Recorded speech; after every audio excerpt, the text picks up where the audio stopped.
Hello বন্ধুরা, আসসালামু আলাইকুম। চলে আসলাম আপনাদের মাঝে আমার পাঞ্জাবি রং করার ভিডিও নিয়ে। আপনারা এর আগের ভিডিওতে কিভাবে নকশা করছি সেটা অবশ্যই দেখতে পেয়েছেন। এখন রং শুরু করেছি, দেখতে থাকুন কিভাবে রং করলাম।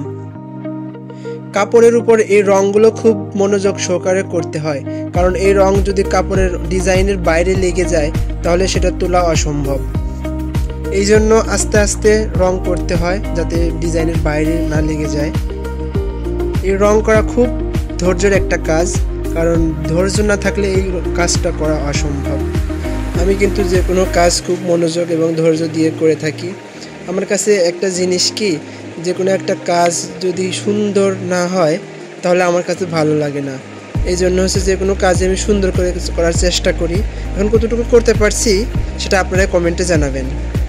যদি ভিডিওটি আপনাদের কাছে ভালো লাগে অবশ্যই লাইক কমেন্ট করে পাশে থাকবেন, এতটুকুই আপনাদের কাছে চাওয়া। আমি এই রঙের সুবিধার্থে আগেই পেন্সিল দিয়ে আঁকিয়ে নিয়েছিলাম, এজন্য এখন একটু তাড়াতাড়ি হচ্ছে।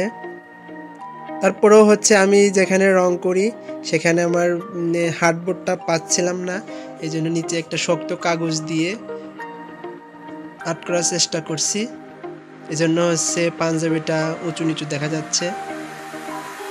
এখানে আমি ব্ল্যাক রং দিয়ে পুরো বর্ডারটা কনফার্ম করছি। তার সাইডে দিব অন্য একটা রং, সাদা গ্লিটার যুক্ত রং, যাতে ওটা হচ্ছে একটু লাইটের সামনে গেলেই একটু গ্লাসি ভাব আসে, দেখতে একটু সুন্দর দেখায়। একা হাতে আঁকানো ভিডিও করা খুব একটা কষ্টকর, এই জন্য হচ্ছে ভিডিও ভালো করে করতে পারিনি। জন্য কিছু কিছু ভিডিও রাখছি এবং কিছু কিছু ভিডিও স্কিপ করছি, কারণ সম্পূর্ণ ভিডিও দিতে গেলে অনেক বড় একটা ভিডিও হয়ে যাবে। এই জন্য ভিডিওটা রানিং করে দিয়েছি। এখন দিচ্ছি সাদা কালারের একটা গ্লিটার যুক্ত রং, যাতে একটা গ্লাসি ভাব আসে। একটা বর্ডার দিয়েছি গ্লিটার দিয়ে, আর একটা বর্ডার দিয়েছি ব্ল্যাক কালার দিয়ে।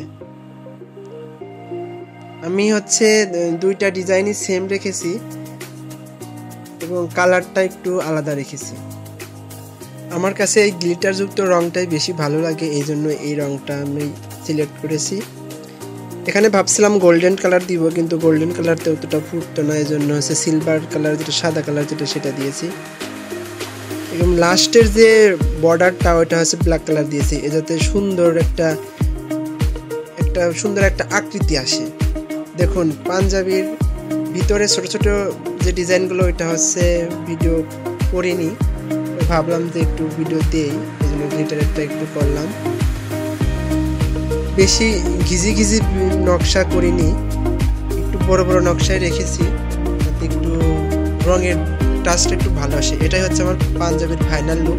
কেমন হয়েছে অবশ্যই কমেন্ট করে যাবেন। ধন্যবাদ।